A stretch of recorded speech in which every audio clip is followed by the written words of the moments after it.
Well, good evening, good evening, good evening. We're here for another Tuesday Talks with Tonia, the podcast, and we are so happy to be back. We took a little hiatus as we here in Augusta were dealing with Masters Week, which I hope was a good one for everyone. I know the weather was not as good, but we survived and we just made it over that threshold on the Monday after. So, yes, happy Tuesday. Today is Tuesday, April the 11th. So, we're already 2 weeks into April. Spring is upon us, although that winter snap came and reminded us, not yet. But we are here and we are going to be talking about a subject that I'm quite sure a lot of us can relate to. Sexual Assault Awareness Month is the month of April. The colors are teal blue. And in recognition of that, I wanted to have a conversation around something that most of the times, as our community, I can say that because that's who's on right now, we hide from, we kind of minimize it, we deal with it in silence sometimes. And so tonight, I asked a friend of mine, Miss Carla Harewood, to join us and to just talk about it and share some of her story and her journey as she prepares to present at the Rape Crisis Take Back the Night, which will be toward the end of this month. And I thought, what better way to open up this platform than to invite Carla to share, and I'll share as well. And for those of you that are joining and will join, if you want to share or if you want to offer support, advice, whatever, we're here. This platform, Tuesday Talks, is all about women supporting one another, encouraging one another, empowering one another, and really being a village without fear of judgment, without fear of rejection. We embrace everyone and we want everyone to be their authentic selves. And so, for those of you that are new to this, welcome to Tuesday Talks with Tonia. My name is Tonia Gibbons.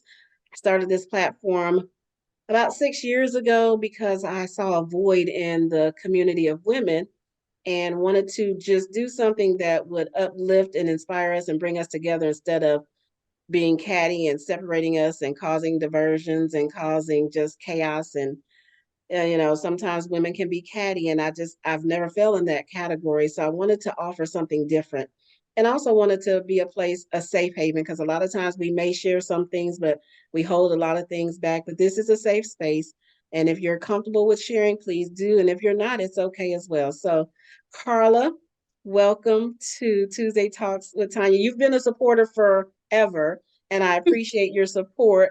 And I'm glad that this time you're a guest and you're speaking and you're the one who is the focus tonight. So thank you for agreeing to speak and share your journey and your story. And Carla has done a lot of things, and she's a first at something.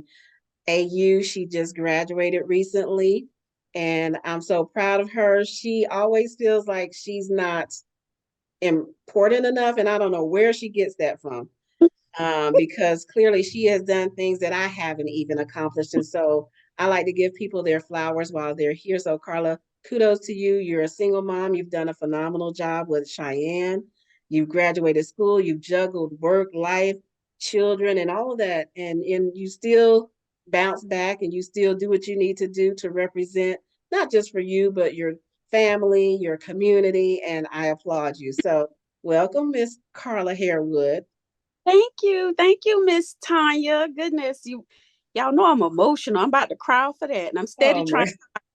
So first, I want to tell you thank you for allowing me to have this time to share my journey of healing, my healing journey, or journey of healing. You'll hear me refer to it as both. I definitely, this is something that is so funny. I told myself I wanted to do, and as I shared with Lidra today, I said it's so funny. God has really, you got to be careful what you ask for, because I said I wanted to bring awareness to mental health. I wanted to bring awareness to sexual assault and rape. And then I also want to work in nonprofit. And then I wanted to get back in sales. And I kid y'all not, God has given me every one of those. Everything So you've asked for. thank you, for allowing me this platform. And thank you, thank you, thank you. So You're I welcome. want to start this conversation first by saying this. I want to be very informal and open. No judgment here. This is a method that I'm choosing to take whenever I discuss my healing journey.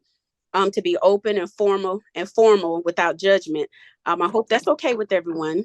So if so, I'll go ahead and just jump right in by first defining the difference between rape and sexual assault, because for the longest, when I was going through all my torment before I started therapy, I always wondered, well, what's the difference? So rape is the commission of a non-consensual sexual intercourse against an individual by way of physical force or the use of threats or drugs. So in other words, it's engaging someone into a sexual activity against their will, threatening them, or under the influence of drugs.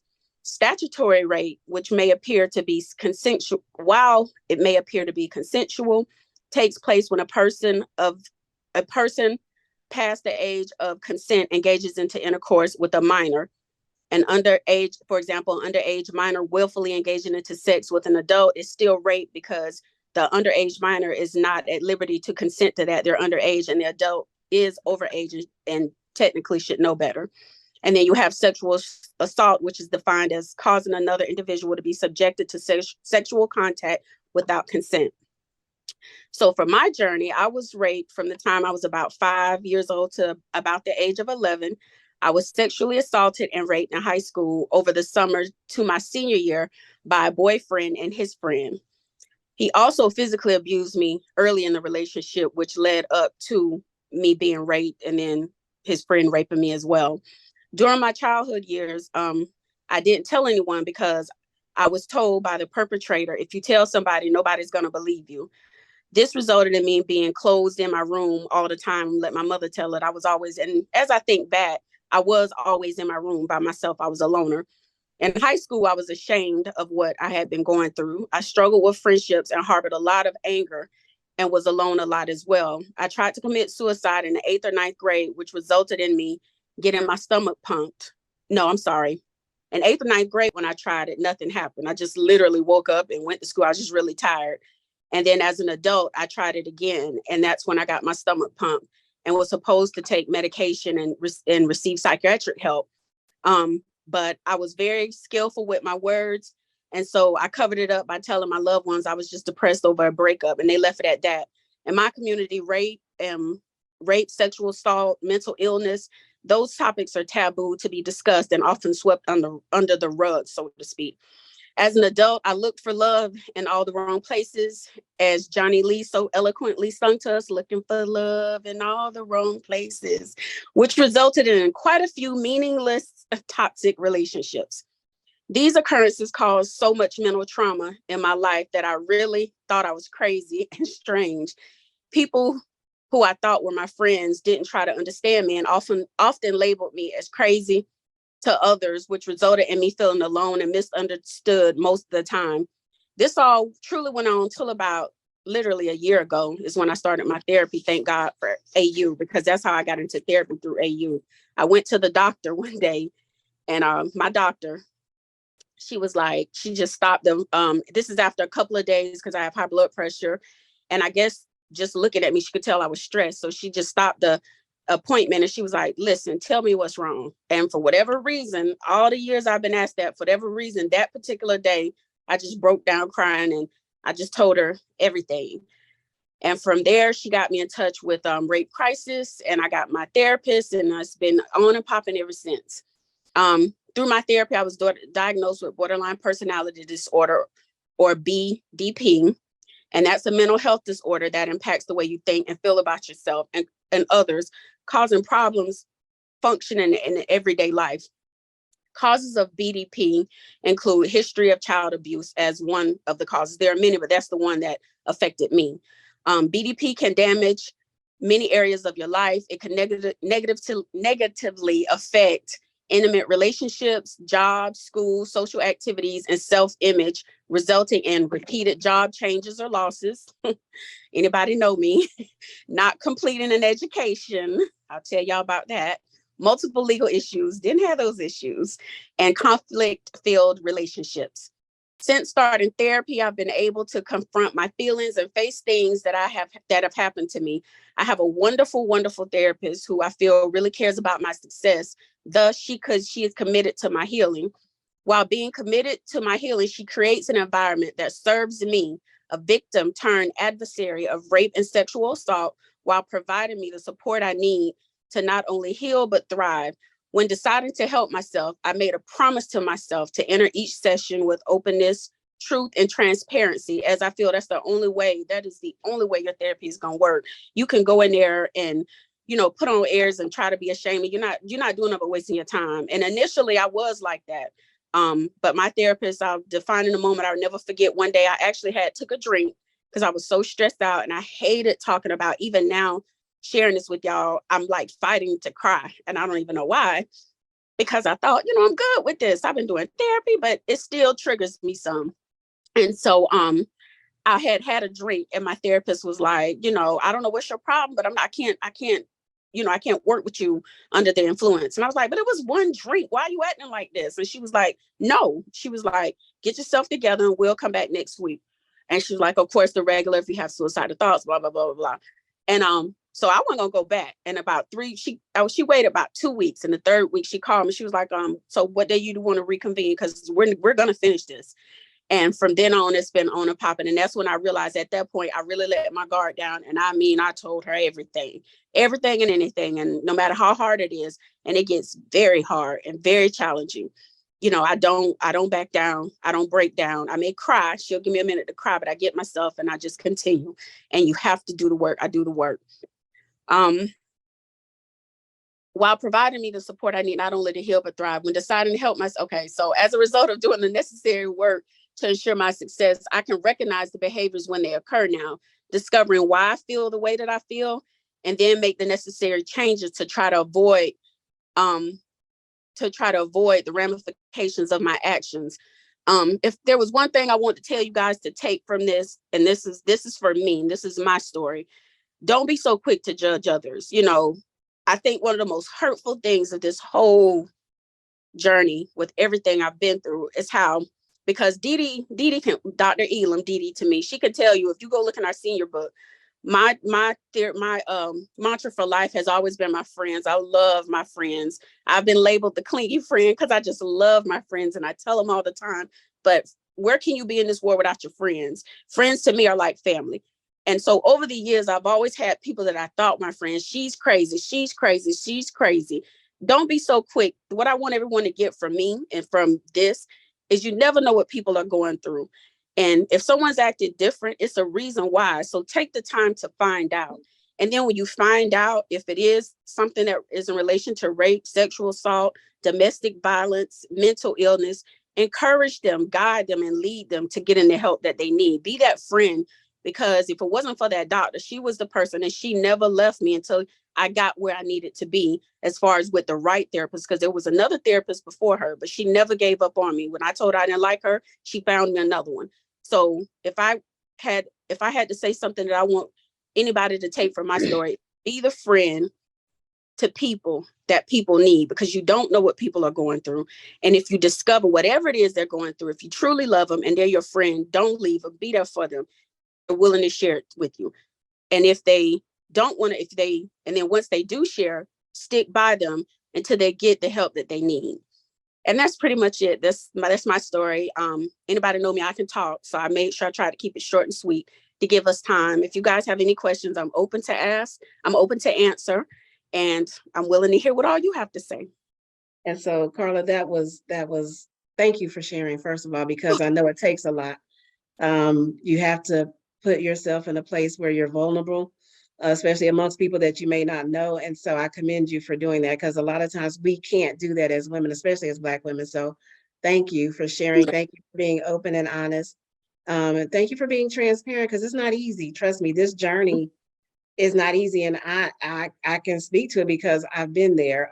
And for those of you that did not or may not have seen the flyer, the topic is the unspoken conversation, sexual assault, the quiet assassin. And the reason I titled it that was because, as Carla mentioned, We deal with these things in different ways. We hide, we are ashamed, we don't tell family members, we may not tell friends, and that stuff can eat you up from the inside. Dealing with sexual assault, trauma, any of those things is tough in of itself. But then you have to go into the community and you have to pretend that I'm okay, I'm good. Yes, this happened to me, but it's not going to stop me. And we still reach for the stars. We still do our very best, but in the back of our mind, somewhere deep in the pit of our stomach, in our heart, that stuff is there. It's festering. It's holding us back from sometimes love, is holding us back from sometimes some semblance of peace, of joy. And I can say that because I'm talking to myself, because I, unlike Carla, I have not contacted a therapist. My sister, who is on the line, she swears by her therapist, and I know that is a good route for some. It's just not one that I've chosen. However, dealing with sexual trauma and sexual assault from a young age, just as Carla, and it's funny. So if you know me, and when I do these topics, I have intention. I want to convey information. And so I did some statistical stuff. I went and researched statistics. And when you think about somebody as young as 5, for me, I believe I was probably about 10 or 11 when it started with a family friend, a friend of the family. And it continued for some years. And even so, to the point of when I was 19, well, I wasn't 19 yet, but I was 18, graduated from high school, wanted to leave Indiana where I was living and go back to Oklahoma where I was born. And I actually contacted a perpetrator who committed this act against me to see if he would provide me with a way home. And he was like, sure, but it came at a cost. And because I was so ready to leave where I was, I took a chance and was caught up again with this same perpetrator. And you feel like you're escaping one thing, but then you're getting yourself into another, and then you're face to face with this perpetrator, and it happens all over again. And so carrying those things, carrying that weight, I'm real sensitive when I'm around young girls and I see them with men that I may not know their relationship, but I can always spot and tell when something is not right. That's something that is innate within me. And I think it's a lot of because of what I went through, and I can recognize the signs. I can recognize body language. I can recognize just even sometimes the perpetrators and how they're responding or how they're behaving. And so it becomes a weight on us as women. And there are men that are assaulted as well, but the majority of the victims are women. And we carry this weight, and we carry this weight into relationships, and we carry this weight into our future lives. And it's just, this is a time to bring awareness, but this is also a time to offer some sort of support. I'm so glad I see Dr. Nika Jackson is on. I'm not really sure, Dr. Elam, what your specialty is, but Dr. Jackson is on, and I'm so glad because from a mental health professional, she can address somebody that may be triggered or that may have questions or just may need somebody to talk to.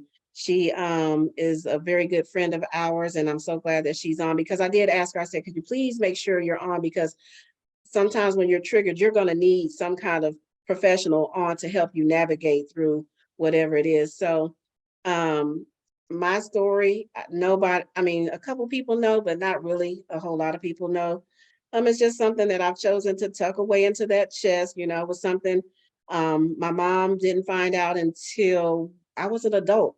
Some of the things that happened, and even on her deathbed, she just apologized profusely for allowing us to be in that situation. And I had to reassure her it's okay, and I know at the time I didn't feel like it was okay, because I felt, she should have done a better job. But, parents only know what they know. And at the time, my mother was really heavy into drinking and partying. And if you knew my mother in her latter years, you couldn't even fathom her doing those things in her younger years. So those things kind of help you to understand a little bit. Your parents, they do try to protect you, they do love you, but if you don't tell them, if they don't know, they can't address it. Sometimes they may know and still choose not to address it. So there's just so many dynamics to this type of conversation, but I wanted to shed light. I wanted to bring, information. I also see Shauna Biles is on, and Shauna has worked in this space for years. She left Augusta, Richmond County, which I'm so sad. She was a victim advocate, and she dealt with a lot of this. And now she's in DC doing the same work, and she's doing it on a major scale with the military and with so many other people and organizations. So thank you for joining, Shauna. And if you want to chime in, or anyone who may want to share, who may have some thought, who may want to share their story, their journey, and I don't mind sharing mine, but I do, like Carla, want to open up the floor to those that may want to share, support, encourage, whatever you guys want to do at this point right now. We'll give you some time, and then what I'll do is come back with some statistics. I just want to say thank you to you all for sharing the information that you shared, because I'm Dr. Elam. I am a graduation coach and parent liaison in a high school. And so all too often, we do have instances as mandated reporters that we hear from our students, different things that are happening. And so, this information that you're sharing is not, I can't say all too familiar, but it does happen. And so to have a safe space to share the information that you all are sharing is so powerful, because oftentimes, when people go through traumatic experiences, they don't want to share because they feel like they're going to be judged. And so to be here and to be each other's village, and to feel supported. And I love my friend Carla. We've been friends since sixth grade. And to hear her story is very powerful. Oftentimes when you sit with your friends, you can't even imagine what they've gone through. And to just hear their story, it just kind of takes you aback. But although that's a feeling, I always want to, make her feel as if she is supported, not judged, because none of this, for any of the ladies who've gone through any of this, and I appreciate you, Ms. Tonia, for sharing as well, it's not your fault. I had a situation today with a student, and it's one of those things where you have to reassure students that when things are happening, it's not your fault. Right. And oftentimes, a victim will blame themselves and say, okay, what did I do? How did I cause, this situation to happen? And that carries for a lifetime. But to have the opportunity to have therapy, to have the opportunity to share and have a support group is very powerful. So again, I just want to say thank you so much for allowing me to speak. But thank you all so much for this space. Thank you. Thank you, Dr. Elam. We appreciate you. Yeah, it is something you do blame yourself. You do go back and replay the tape. Like, a lot of times it's, what did I wear? I, like Carla, there was an instance when I was older, I was a teenager, working, and I was probably about 16 maybe. And this guy that I call myself dating at the time calls me over to his house, and I had to go to work, but I was like, it was on my way to work. So I was like, okay, I'll stop by. So he was like, come up to my room, but she took me into this like attic space. I'm like, and it was dark and I couldn't see. And he was like, oh, well, just come lay down with me. So what ended up happening was I was raped by not just him, but his brother as well. And all I could think of was, why did I come over here? I shouldn't have come over here. My mom would call it being fast, being somewhere you're not supposed to be. And this is what happens to you. So, those types of things. And I'll never forget, I was just thinking, okay, what can I do? And then to make sure that they don't follow me. So what I did was I essentially just ran out of the house, but I saw some keys on the table. So I took these keys. I worked at a fast food restaurant, and we had a grease pit in the back. I dropped those keys in the grease pit. It was the key to everything they owned, their cars, their house. And I never saw him again. I never heard from him again. But just in my mind, I was like, I shouldn't have went over there. That's what I get. In your mind, you blame yourself, like, that's what happens when you do stuff that you're not supposed to do. But there really was no excuse for what they did. And whether I went over there or not, I still had a voice. I still said no. They still did what they did.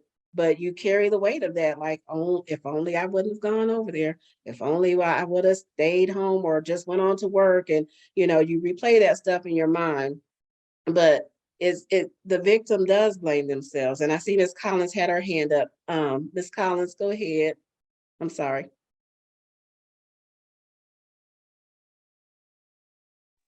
Girl, no, I was clapping because you dropped them keys in that grease. That's what that was. I'm sorry. I was clapping because you dropped them keys in the grease. That's what that was. That was a hand clap. Should have thrown they behinds, and I like to cuss, but no, that was a clap for the keys and the grease. Well, Deidre, I saw your hand up.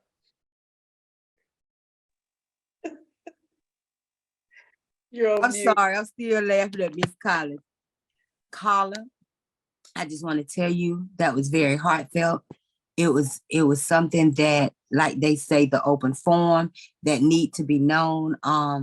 Now, I'm dealing a lot now with mental health. And so when I heard you on that part of it, that's something that people don't look at, especially with sexual assault, because it does bring that part into it. I just finished the class where I'm certified, Tonia knows. But I commend you, and the reason I say that because people can look at people daily. Me and Miss Tonia has had this conversation. People can look at people daily and never know what anybody's going through.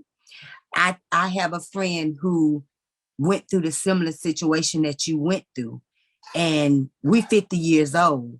And I'm it's just me, to hear you say it, maybe it's just me, but I felt like she feel like, it's nothing. Don't say nothing about it. I don't care how long ago it happened. I feel like it should be said because see, that's something that's embedded in you, and it makes, like you said, the, reactions, you know what I'm saying? It brings out things that you don't know why. But yeah, right. You know what I'm saying? It brings out the worst of it. But at the same time, a lot of people need to speak up and say something because we break cycles. Cycles need to be broke. Yes. And one thing about that, if it happened, a lot of time it'll happen again. And, we come from that era where what happened in the house stays in the house. I don't believe in that. I am her. My family right now will tell you, we went on a family trip recently. I opened Pandora's box, and I ain't scared of Pandora's box because I never want it to happen, especially with me dealing with a child with what I'm dealing with. And it don't just, let me say this, it don't just happen to women. Of course, we know that. Right. So with that being said, that's why I'm the way I am about mine, because see, he can't tell me. Right. You understand what I'm saying? But it has happened to people I know in my family that they have brushed up under the rug. So before it even attempt to come this way, and I be on the jail report, I will open Pandora's box. And I feel like everybody should speak up about it. Not everybody want to. They make you think you was wrong. It'll make you put yourself in the position where I wasn't supposed to be there in the first place. That's where my people are. They weren't supposed to be. I don't care where you weren't supposed to be in the first place. They shouldn't have touched you in that place. You understand what I'm saying? I don't care what you feel like about what happened to you. It happened to you. It was not your fault.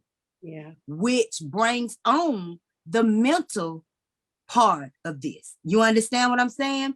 Because that's just like I say, Tanya, if you made it through COVID, right now we're dealing with the mental process of COVID. Yeah. So if you don't want to, it's you have to put yourself in that position to be vulnerable, to say, I'm gonna say this, I'm gonna make this aware because it needs to be known. Okay, baby, you fixed my plate. Thank you. I'm sorry, y'all. But I want, it needed to be said. And I commend you for saying it. And if more women would speak up about it, it would be so much better. It really would. But again, Carla, I love you. And you my You know, you might, you might, Absolutely. but yes, I really commend you for it. And sometimes we as people don't want to talk about it, you know, and I used to sit back sometime and wonder about a particular person in my family, why they were the way they were.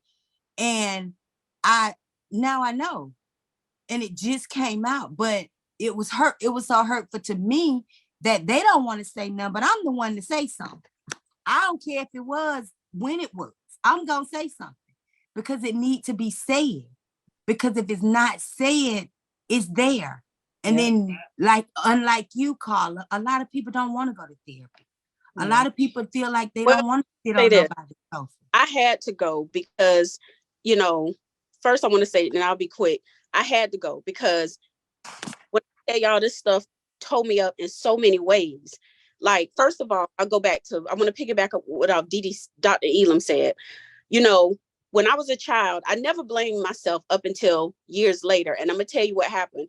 When I was little, I wasn't, you know, we're going to speak frank, okay? And I'm being real open about this.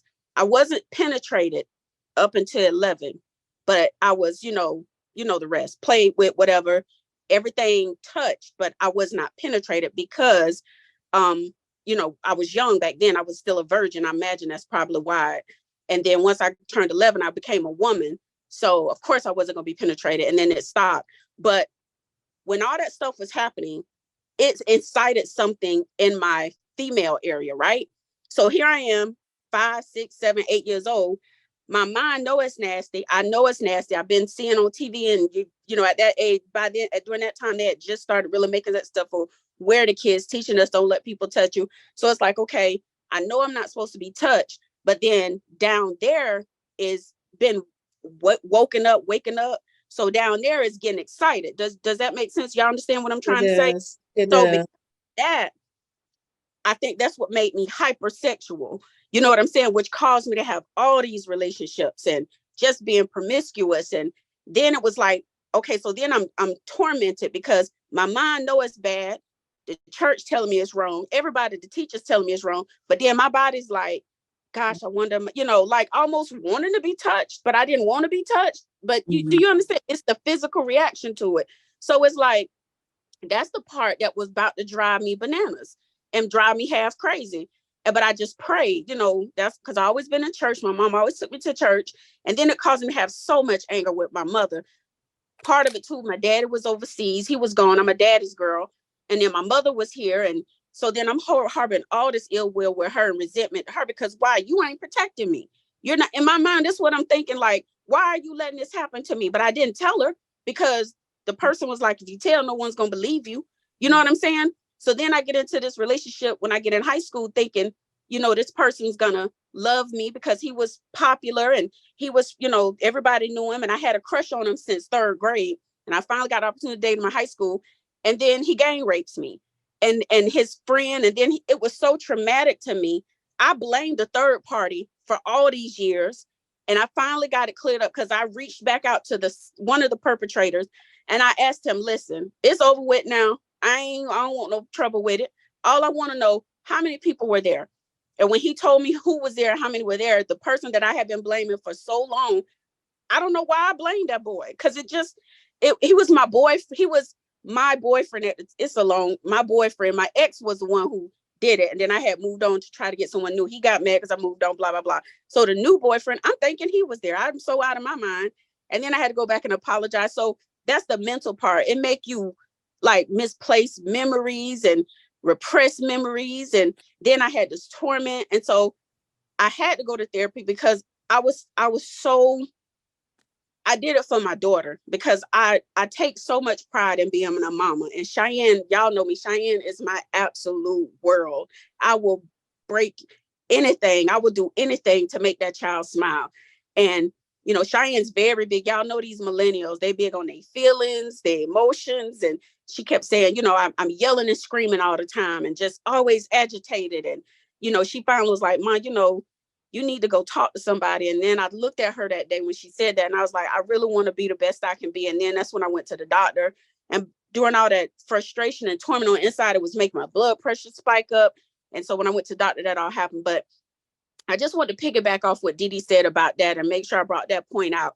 So that's why it's so important to protect these young girls, because let me tell you something, and carrying all that stuff on the inside, I don't know if you hear my voice cracking because I'm really trying hard not to cry.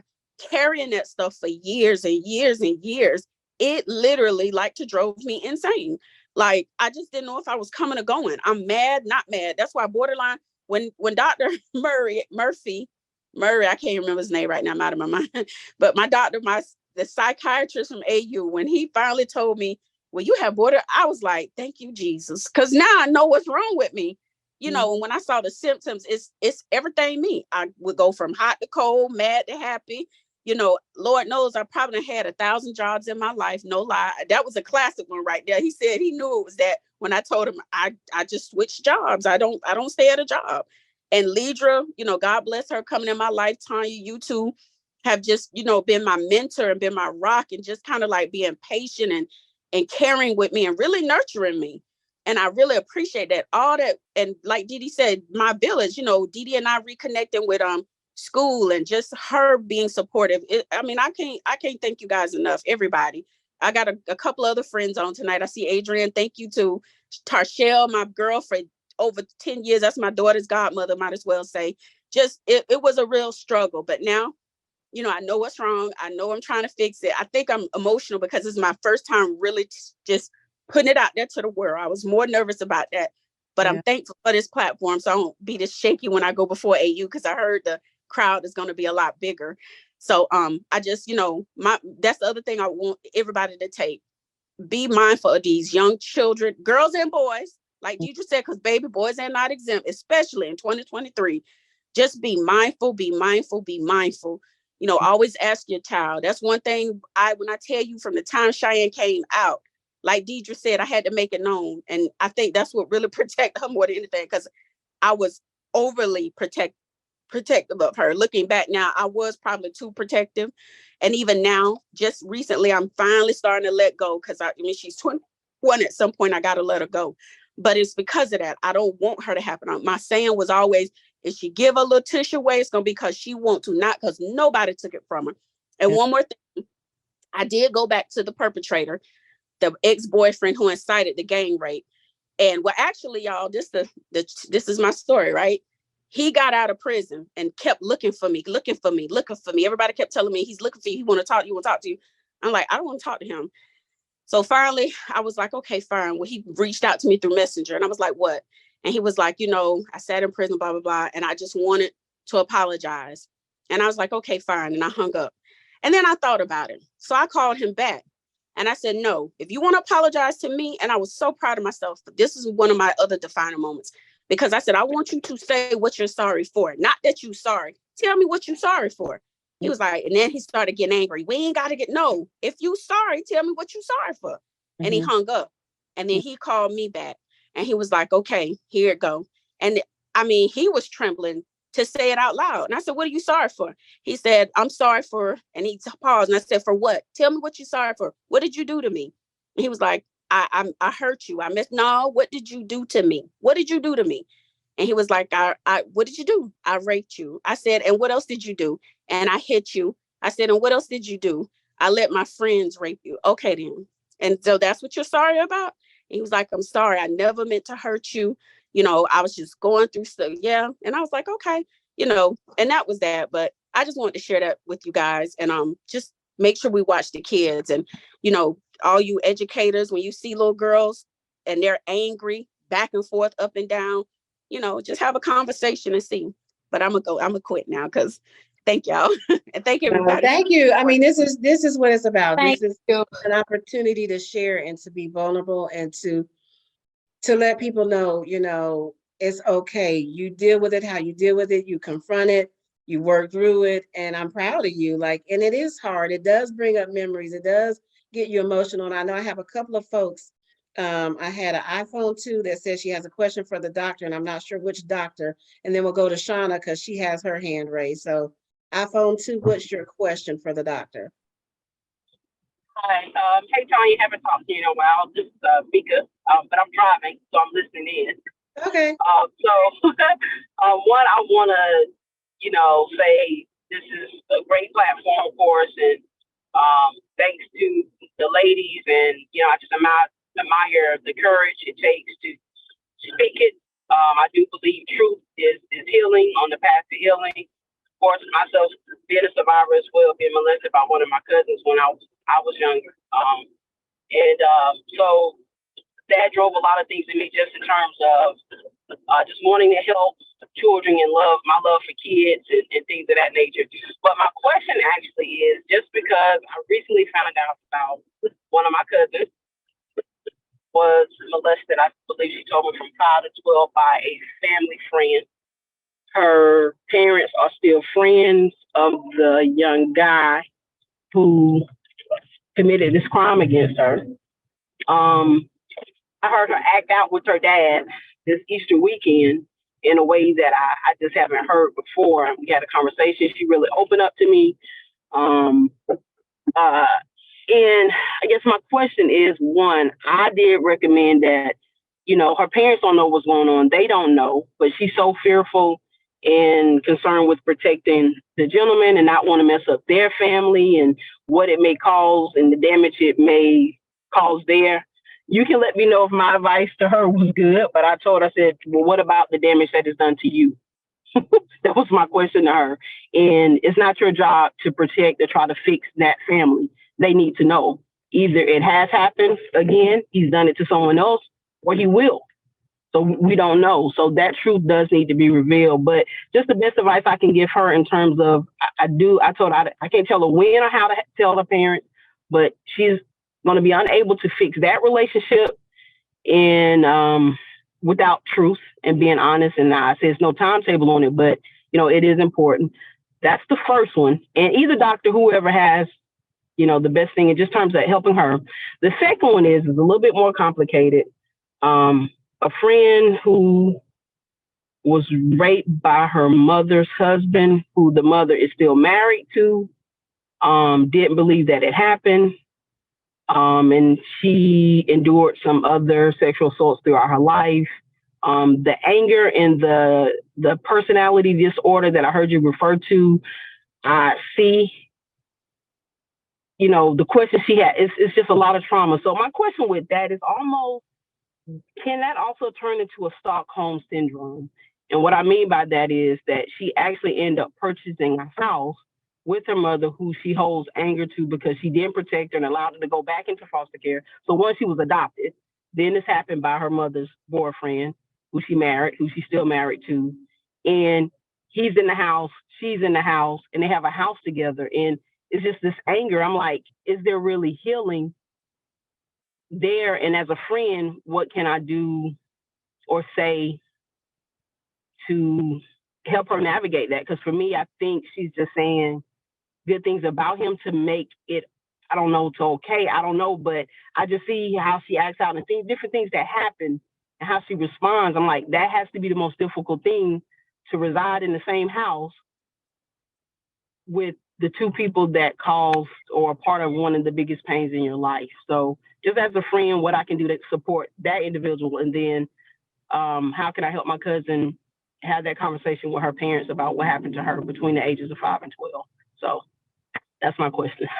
Thank you, Mika, for joining. I appreciate it. And I appreciate your question. And Dr. Jackson, I'll defer to you, and Dr. Elam, if you want to jump in as well. Yes, honey, what you're talking about, and you're a good friend, by the way. Thank you. About the early remnants of, chaos and dysfunction becoming their normal. And right now, the little girl, I'll address that situation. Processing that for her is going to be very much, necessary right now.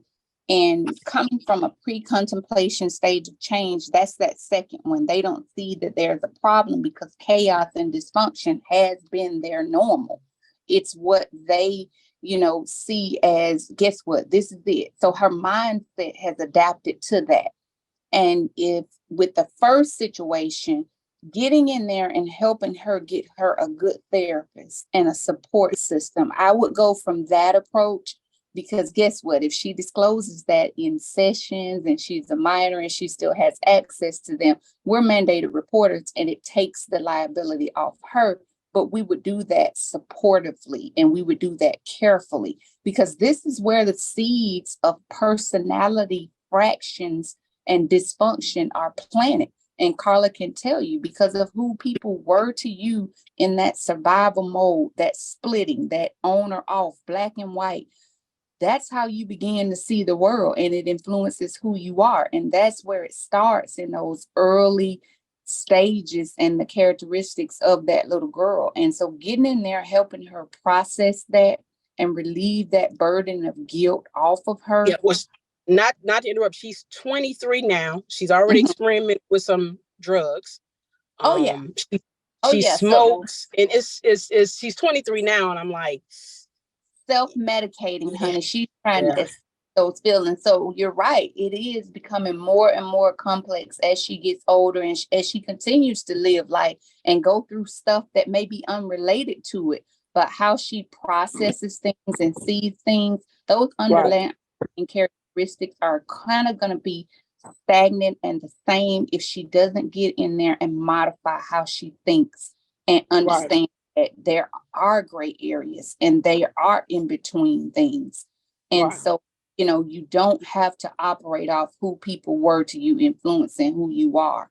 And so it gets to be complex trauma. And it sounds like the case with the older person. Is that the second person you were talking about? You're on mute, Mika. Not me. She's on mute. yes, She's okay. yes. The older person is almost 40, but I just her anger. You just described it. Man, it's bad, and she started to tell me exactly kind of what happened and what exactly went on, and I was just like, okay, and it just blew my mind. Like, wait a minute, hold up, you're living in this house, like, so now have you this, like I said, the Stockholm syndrome, like it has to be something she's telling herself about the mother comfortable function. You revert back to what's familiar to you, even though it's traumatic, and your thought processes have been adapted to fit that filter that you see the world through. That's why trauma involves some specialized treatment. That's why in the last 10 years, trauma-informed and trauma-focused care is necessary, honey. You realize that even for the younger people, and Tonia will give with the statistics, but 1 in 4 Black girls have been raped and 1 in 5 Black women. But I put in the model that for every 15 who reported, 15 don't, because it's generational dysfunction, or what my grandma would say, generational curses. You don't talk about it. But guess what? You see the effects of it, and it becomes a curse in how you think, how you see the world, how you relate to people, how you relate to yourself. Mm-hmm. And so trauma is one of those pieces that's very complicated, because it will change the actual chemicals in your brain. It's called neuroplasticity. How you think changes the actual chemicals in your brain. So you're more programmed to be hypervigilant, paranoid, anticipating danger, not sleeping, not eating properly. Your default method is in survival mode, and we're not meant to be that way. Yeah. Thank you, Dr. Jackson. Dr. Elam, go ahead. Yes, ma'am. Miss Mika, I want to share this with you too. Oftentimes when people experience trauma, they get in this holding pattern. And so when, just like you're talking about the 2 young ladies that you're friends with, they sound like they're in that holding pattern from the time that the trauma occurred. And until it is addressed and until it is recognized, they're going to remain in the holding pattern. Gotcha. Okay. So definitely with my cousin, I did recommend therapists, and I told her she needs to do that ASAP. I said, you don't need to wait, hesitate, delay. You need to speak to someone. You need to talk to someone and take care of those things. And just talk to somebody. I did let her know I was here. So I'm gonna reach out to her again. I followed up with her. We had this conversation, I believe, on Saturday. I followed up with her on Sunday. And I did send her the flyer. So I was looking to see if she was possibly on, but not so much. But I definitely will do that with her. And as far as my friend who's older, I just think just continue to be supportive. I guess the best thing and just I don't know. I know she needs to talk to someone. And something real quick, because my situation is identical to both of those as well. My therapist asked me, do you want to, because the childhood predator was someone very close to me. And when I finally told my mother about 2 years ago, even today, when I told her, well, Mom, Lidra can tell you, I was battling whether or not I want to tell my mother that I'm doing this, because again, in our family, especially from Warrenton, Georgia, you don't talk about this stuff. Everybody don't need to know your business. You putting all your business out, blah, blah, blah. I don't care about that. If sharing this can help somebody, then that's what it is. And I really, truly believe that's my purpose. And so when my therapist asked me, she said, do you want to bring the person in? And I was like, no. I said, I'll never tell. Years ago, I tried before therapy. I did try to confront the person, but of course they acted like they didn't know what was going on. So I left it at that. When my main concern was getting me right. And then maybe I said, in a couple of years when I'm really strong and can deal with it and face that, I will. But my advice would be, and it coincides with what Deidre and Dr. Elam and Dr. Jackson stated, is to first, as a victim, I'm speaking now, not as a clinician, to take care of that person, that individual, and whatever they're comfortable with while they're getting the help, then let that be that avenue that you guys take. That may not be the clinical correct answer, but I'm just telling you, I wasn't comfortable with that. All I can do right now is focus on me, getting me together. And then once I feel I'm strong enough, then I can confront and go forth. But right now I'm very comfortable. I feel very much more empowered. I feel good in where I'm at. And, so I definitely say stick by both of them and support them and push them, try to encourage them, not push, encourage them to seek help. Because like Dr. Jackson said, if you could, the earlier corrected, I think if I would have got help as a child, half the stuff I did, I wouldn't have done. Because like she said, I would have saw the world differently. I'm just now starting to see the world as a beautiful place. When for years, the world was so gray. I used to tell everybody, I see things in color. Back in the day, my days were gray. Everything was just great for me. But now I'm starting to see the blue and the orange and the red, right? And of course, the pink and green in my house all day, but whatever. But anyway, I just wanted to share that. Thank you, Carla. And thank you, Mika, for being that friend and that support system for them, because at least they have shared with you. So that's a start. I applaud that. That's a starting point. No matter how long it's taken them to get here. So thank you for being that. And of course, we'll make sure that you have contact information for Dr. Jackson, for possibly Dr. Elam, and for any of us that, may want to help facilitate. I'm gonna bring Shauna Biles on. She had her hand up and has had it up for a while. And I know she can lend a lot to this conversation because of her current work. So Shauna, you still there with us, mommy to be? Yeah, me and them babies still here, Jesus. She's pregnant with twins, you guys. So twin girls, pray my strength. Oh, girls, God bless your heart. Yeah. So good evening, everyone. So as Tonya said, I work with the military. I am a SARC. I'm a sexual assault response coordinator for the Navy for Naval Support Activity Washington. So multiple installations around DC and the DMV area. What I will say, especially in working in the military field, one thing I'm most appreciative of, there is no statute of limitation. And so what a lot of times what we have is people that were victimized prior to the military, people that were victimized while in the military, and we still treat all of them, still allow them to do reports, open investigations, and receive treatment for incidents that happen prior to, while they're in, and can still receive treatment once they're out. One of the things I will say though, in personal life, I'm a multi-victim of sexual assault. So that is from childhood, teenage years, and adulthood. And one of the things that I, when working with a lot of sailors, one of the things I especially go through when I provide trainings to these installations and these higher up people in commands and offices is I discuss fawning, which a lot of people don't talk about, but they really should. And a lot of times it's associated with people pleasing, but for individuals that have been victims of something before, to get through it when something happens again, we can suck it up. It's our way of coping, way of dealing with, because it'll be over soon. So they may not fight, but they may just let it go ahead and happen. They weren't consenting to it, but if I can just let it go ahead and happen, so I can go ahead and get through it. And there's a lot of times that I found when working with teenagers, no one has discussed that with them. No one has discussed what it's like to be groomed, so they don't recognize the signs. And for someone like me, my first rape was 13. And when dealing with having a 2-parent household, loving parents, this, that, and the third, but I still had Black parents. And I still had Black parents that for the most part were very traditional. Although I had a very open and honest mother, what you would find is, what we don't realize for some families is everybody has to cope with what happened, because it doesn't just happen to you.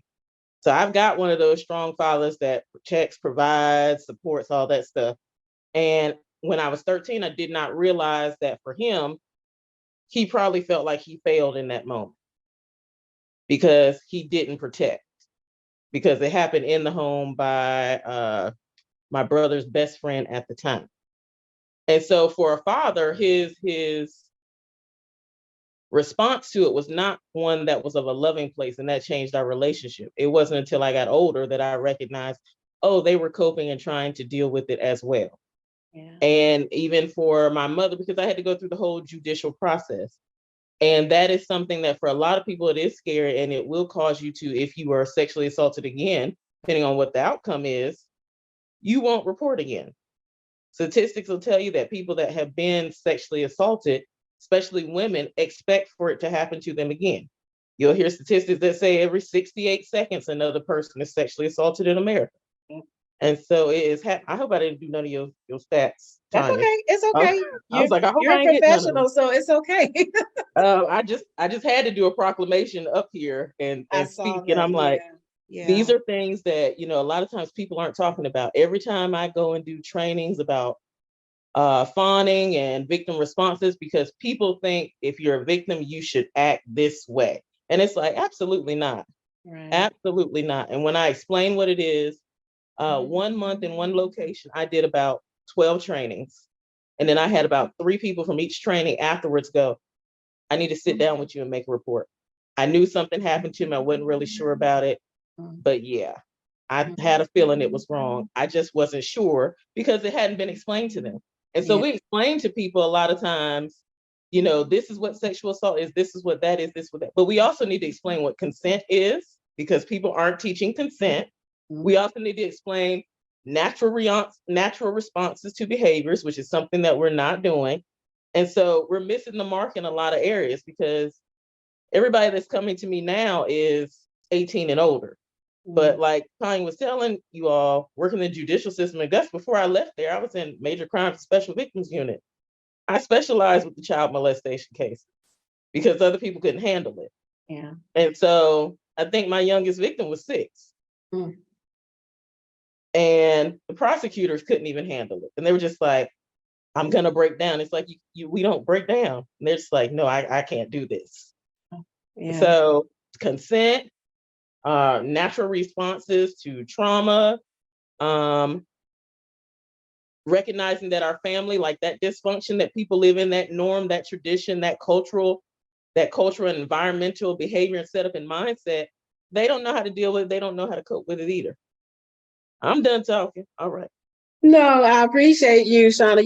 You brought a great perspective to it, because there are so many layers to this. There's so many facets to it, and it's not a one size fit all. It's not a one, kind of problem. Thank you, Dr. Jackson, also for putting your information in the chat for those that may want to reach out to you. Okay, so I see a couple hands, so I'm gonna go with Javonda, and then I think Deidre, did you have your hand up as well? Okay, so I'm gonna go with Javonda, and then I'll come back on the back end of Javonda. Oh, there it goes. So, hey, everybody. You're in the Tonya. car. I could tell because you're going in and out. Am I? Okay, can y'all hear me now? Yes, better. Is that better? Yes. Okay. So thank you, Carla. Thank you, Tonya. Um, thank you to, what's her name? Shauna, and to everyone on here, even those who have not spoken out about what has happened and your level of trauma that you've experienced. Although the levels may be different, it's still some, of the same for everybody. I'm not going to tell my story. Mine is very similar, but I will not tell it because of the time. So Tonya, you will have to do a part 2 because this is one of those topics that require, more time. And so I will say that it takes a good deal of courage, like Shauna mentioned, it does take an exceptional amount of courage to come out and to say that, we were raised in the home, like Deidre said. What happens in this house, what goes on in this house stays in this house. So as a result, we see a lot of girls working in the school system. We see a lot of girls. People think trafficking is them picking them up, taking them off into third world countries or shipping them off to other states. No, this is happening right in their community, right in their neighborhoods. They're picking up these girls. They're having sex with the girls. They're having sex with the boys.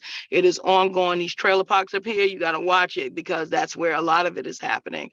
It's an unfortunate, a sad truth, but it is happening. And so with that, I think that there has been, can y'all hear me? Because my daughter-in-law was calling me. We hear okay. There has been a break to me in the village because school, it should be a safe place. When another child comes to an adult who they feel like they should feel safe, they shouldn't feel like the male teachers are looking at them inappropriately. For me as a teen, I had my first child at 14. It was a result of what happened to me and my trauma that I experienced from the age of 4 to 10, when I told I wasn't believed. And here's the thing, it's important to learn the statute of limitations for each location because each state is different. Some states don't have a statute of limitation on child molestation or rape, while others is for child molestation as long as they report by age 40. Some is within 10 years, some is by the time they're 19 years of age. Well, what I've also learned is that, like Carla, I was very protective. I have only sons, 4 of them. And so I was very protective. Anybody that know me know I love my boys. My boys are everything to me. But I didn't allow them to stay the night at people's houses. They were not allowed to stay. I don't care. A lot of times people take advantage of children who have exceptionalities, who will have disabilities because they're not able to defend themselves or to speak out. But even in that, they're still able to display behaviors. We've seen that. We see it in the schools all the time. Just by trade as a behavioral specialist and analyst, those are the things that we see. Well, why are we acting the way that we do? Why are people the way that they are? So no, I'm not no therapist. I'm not a clinician by any means. But at the same token, we still deal with those same issues, those borderline behaviors and personality disorders, different things like that. And so is to encourage someone to speak.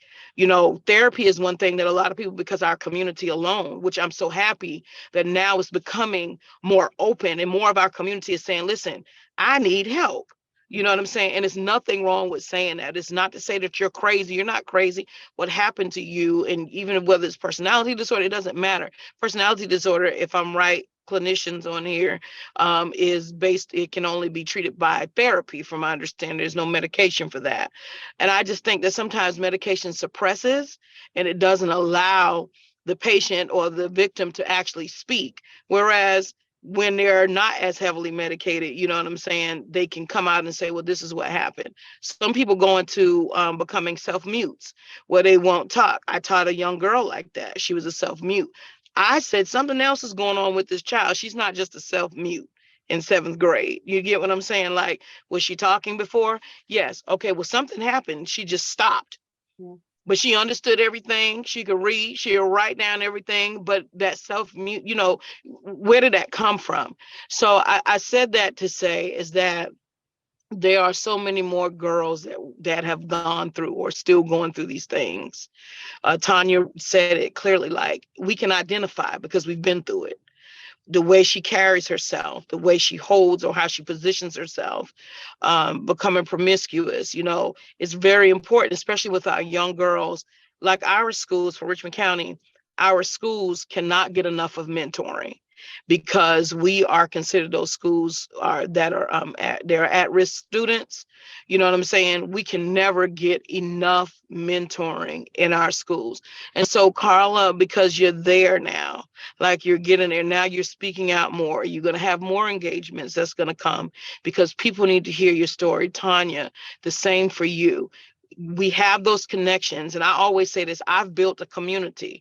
I have a community of friends that do some of everything. You need this, say less. I got you. I can refer you to this person. But when people come, I firmly believe that when you've been through something, that's when you can say, hey, this is what I did to come out. This is what helped me, because in the church, because a lot of that go on in the churches too, born and raised in a strict Pentecostal back.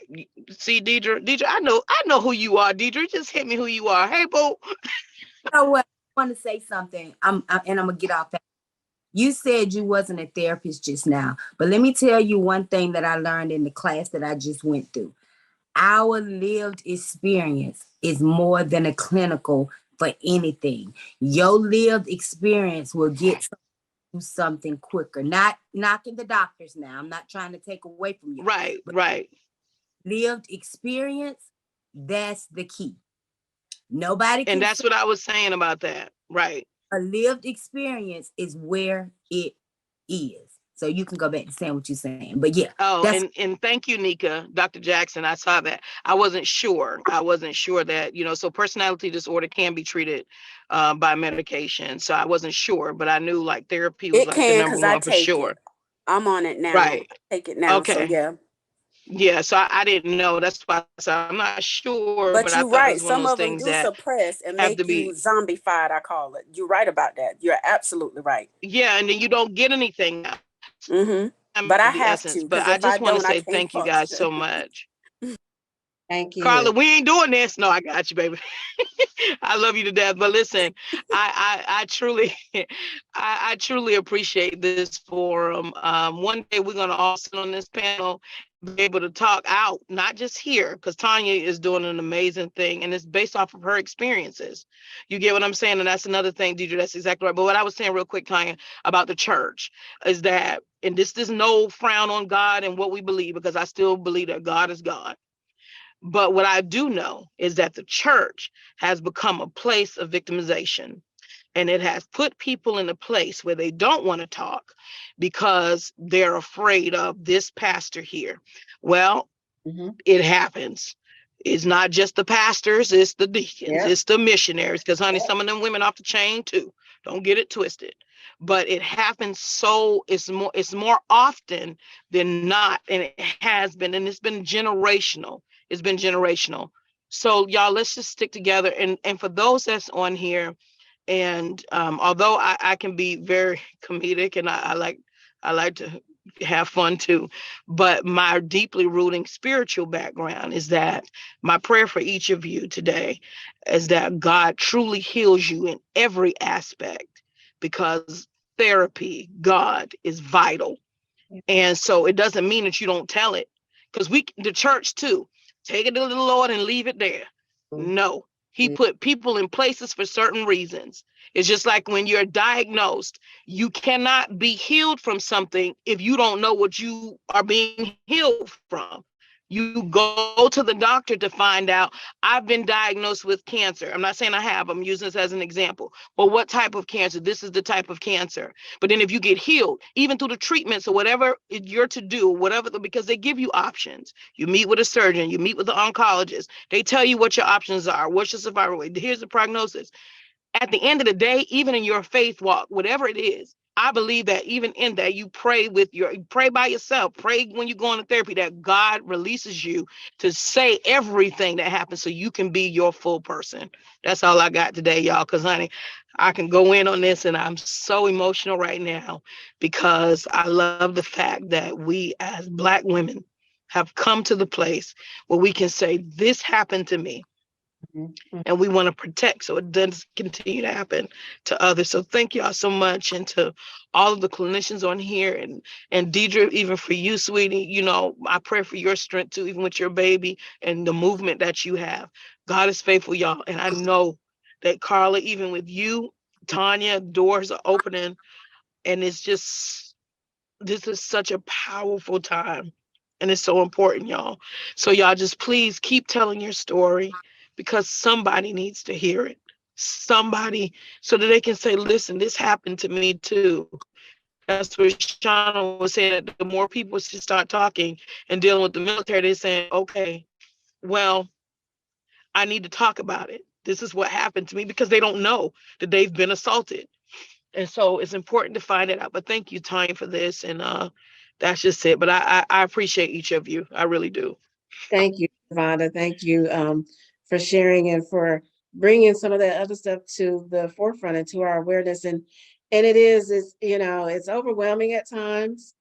But I think, the cost for us to be a part of Earth, a part of this world is, the Bible tells us, and, I go to the Bible because I believe as well, we overcome by the word of our testimony. And your testimony is nothing more than your experience, what God has brought you through, because I know it ain't nobody but God that has brought me to the place where I am doing the things that I'm doing. And I haven't had a therapist. I never had people that I can really confide in. I never really shared my story. So people never knew when I talk even bits and pieces about my story to some people, they're looking at me like, wait, what? No way.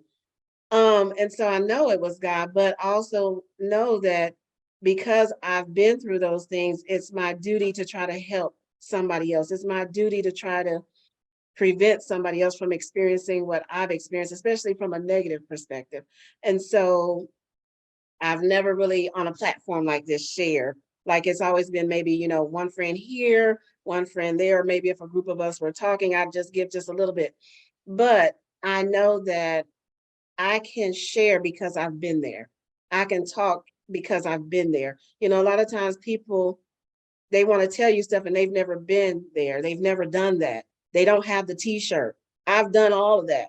So I can share and I can offer perspective. I can offer support. I can offer whatever I have to prevent somebody else from having to experience the trauma, the hurt, the sadness, the depression, whatever it is. And so I appreciate each and every one of you guys for sharing, for being open, for sharing your stories. And it is heartfelt. I feel your passion, Javonda, and I thank you for, that prayer, because it is true, because we do want to be healed and delivered from the trauma, the baggage, because I tell people this all the time, and those who are close to me know when my mom died, 2019, and she had cancer.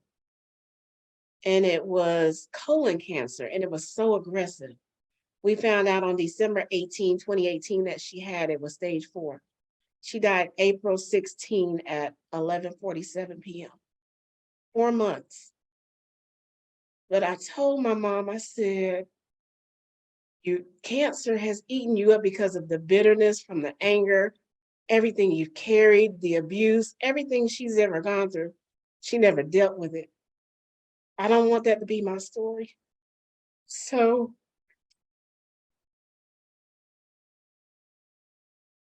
this is why I have to do what I'm doing. This is why I have to be vulnerable. I have to be open, because cancer will not take me out. Sickness, disease will not take me out. Not if I have anything to do with it. And so this is my way to work through that. So whatever I can do to be a support, to offer my platform, to go to the schools, to talk to people. That's what I'm here to do. Because we all have an assignment on our life. God has given each of us an assignment. And I want to make sure that my assignment is completed. I want to make sure I'm doing what He wants me to do, when He wants me to do it, how He wants me to do it. So it is a turning point for me. It is a turning point for Tuesday Talks. And I don't run from it. I'm not shying away from it. I thank everybody who's joined, who's shared, who's supported. It means a lot. It really, really means a lot. And I appreciate you guys. I appreciate Carla. I know she probably was like, why she called me to do this? And why would she think You know me. I already know.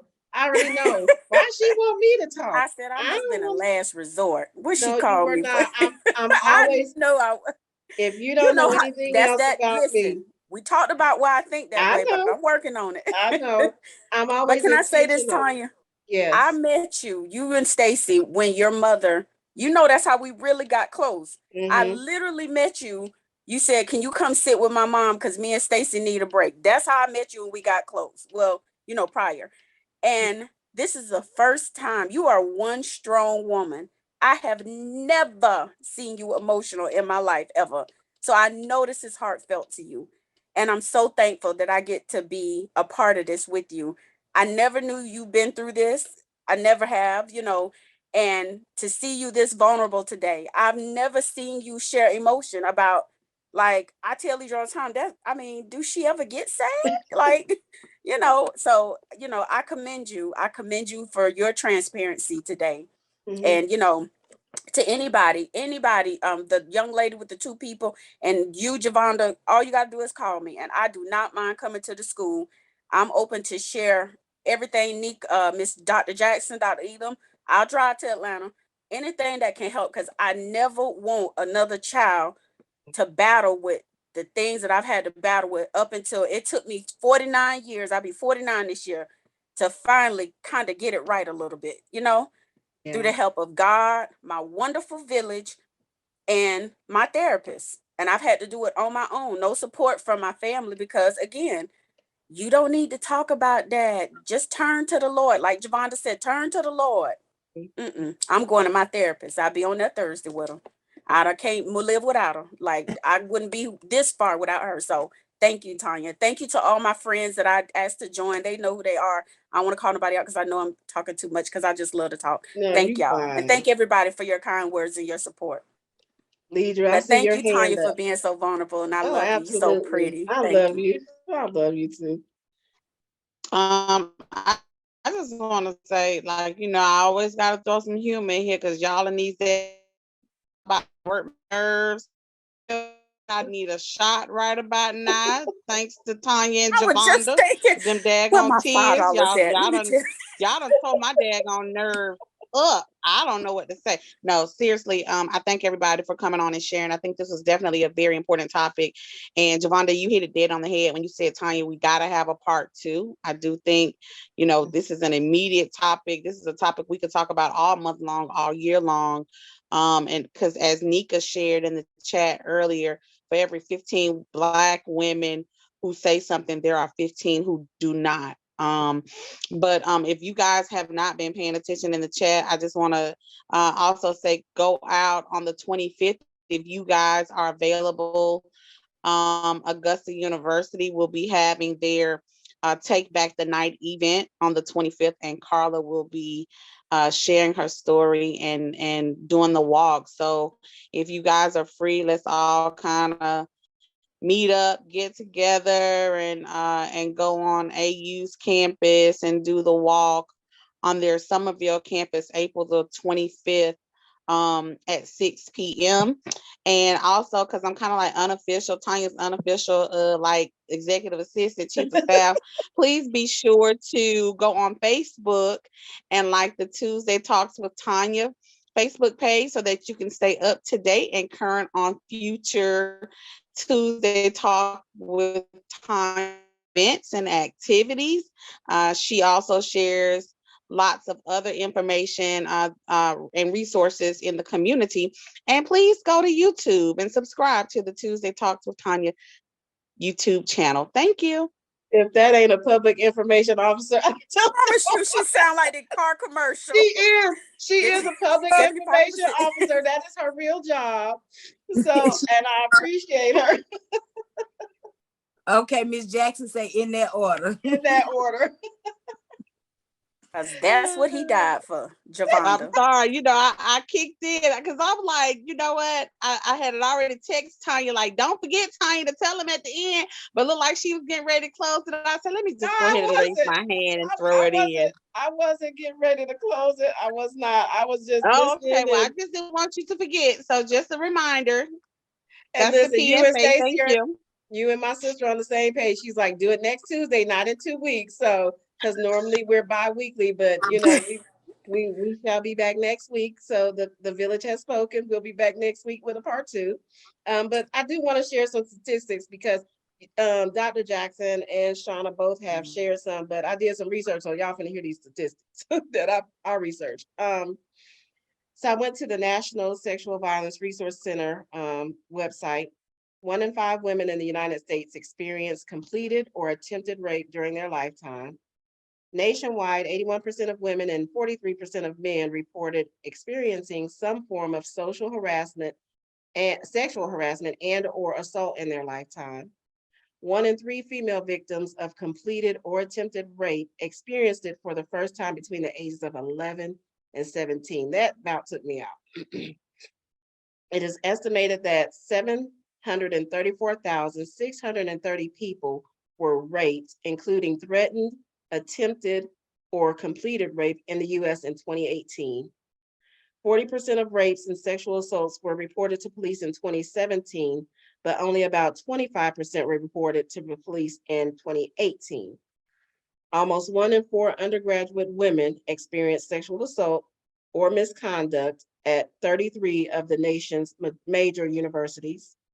About half, or 51.1%, of female victims or rape victims reported being raped by an intimate partner, and 40% by an acquaintance. The estimated lifetime cost of rape is $122,461 per victim. And then the other one, I visited RAINN, RAINN.org. Every 68 seconds, an American is sexually assaulted. Every 9 minutes, that victim is a child. Meanwhile, only 25 out of every 1,000 perpetrators will end up in prison. 25 out of 1,000, that's horrendous. 8 out of 10 rapes are committed by someone known to the victim. 19.5% are committed by a stranger. 39% are committed by an acquaintance. 33% are committed by a current or former spouse, boyfriend, or girlfriend. 6% are committed by more than one person or the victim cannot remember. 2.5% are committed by a non-spouse relative. The majority of children and teen victims know the perpetrator of the sexual assault abuse cases reported to law enforcement. 93% of juvenile victims know the perpetrator. 59% were acquaintances, 34% were family members, and 7% were strangers to the victim.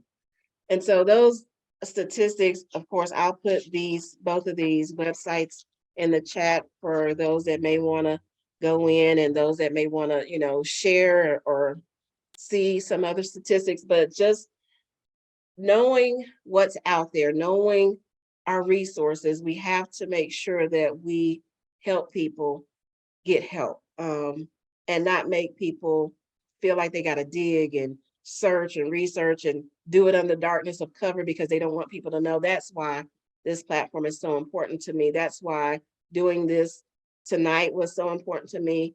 And I'm so appreciative of Carla, of Dr. Jackson, of Shauna, of Dr. Elam, of everyone that has joined. And not saying that we have to stop right now, but I do want to open it up if there's any other guests that would like to share, talk, ask questions. I'll give us about another 15 minutes and wrap up because our normal time is an hour. And I appreciate you ladies for sticking with me and doing this for the last hour and a half. And of course, we could go on, but I do want to prepare for next week because we are going to go ahead and do it again next week. I know that when Mika was saying she was hoping that one of the young ladies would join, and maybe they're not ready yet, and that's okay, but at least they know there's an outlet. They know there's a platform there. They know there are others out here that, you know, are going through, have been through, have made it through some of the things that they are experienced or have experienced. So thank you guys. Dr. Jackson has shared her information. Dr. Elam has shared her information. All of that is in the chat. I'll give you time to get that information out. And everybody has been so supportive, and I appreciate that because that's exactly what, when I put Tuesday Talks out there in the atmosphere, when I finally acted on it after a year of not doing it, I never imagined, you know, the direction it could go in, and it's turned into something totally different. And so I'm just so glad that you guys have stuck with me. For those that have been there from beginning to end, I really appreciate it. And we're not ending. We're going to get bigger and better.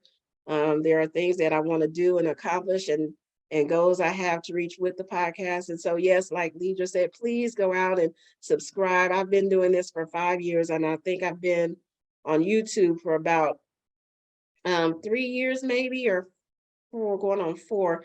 And I have not even broken 100 subscribers. And, you know, people say they'll support you. People say they, you know, want to be there for you. And I just find it interesting that people don't support you. And it's okay, you know, because who it's for is for. And I'm absolutely okay with that.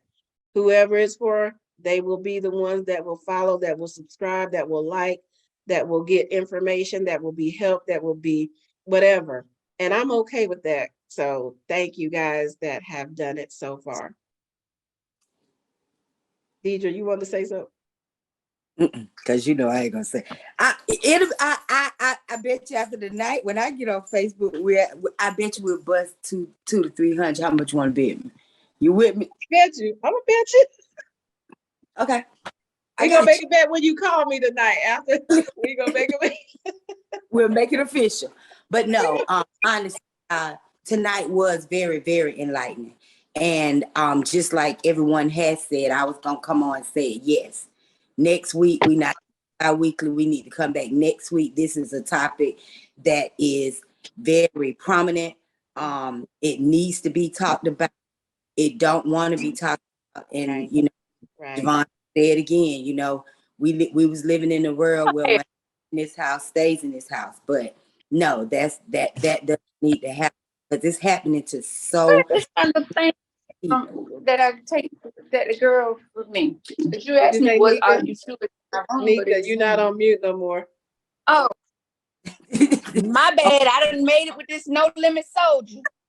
Oh, I thought she was talking to us. But yeah, this is something that needs to. And again, Carla, I totally commend you for being so open. Tanya, tonight you brought tears to my eyes because you know you is like my rock, and I just don't see that, and I know that.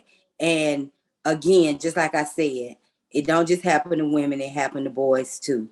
Mm-hmm.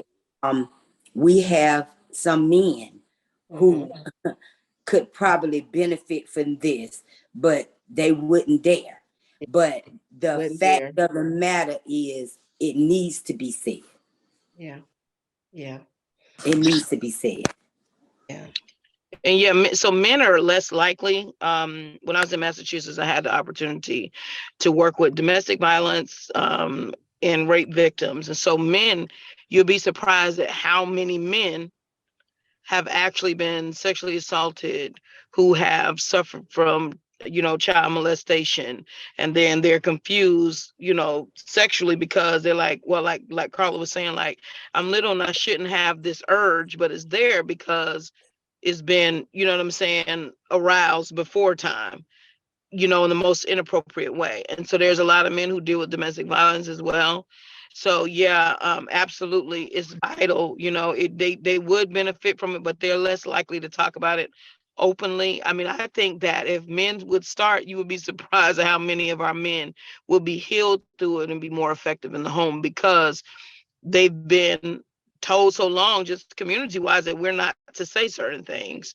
So anyway, I look forward to next week. I just, Tonia, I knew it was in there somewhere, but sometimes we have to, I'm less likely to cry now too, because we've masked so long and we've harbored so many of our issues, and we have to put on this image of strength. I am not every woman. It is not all in me. Right. Okay. Now that's what he died for, Carla.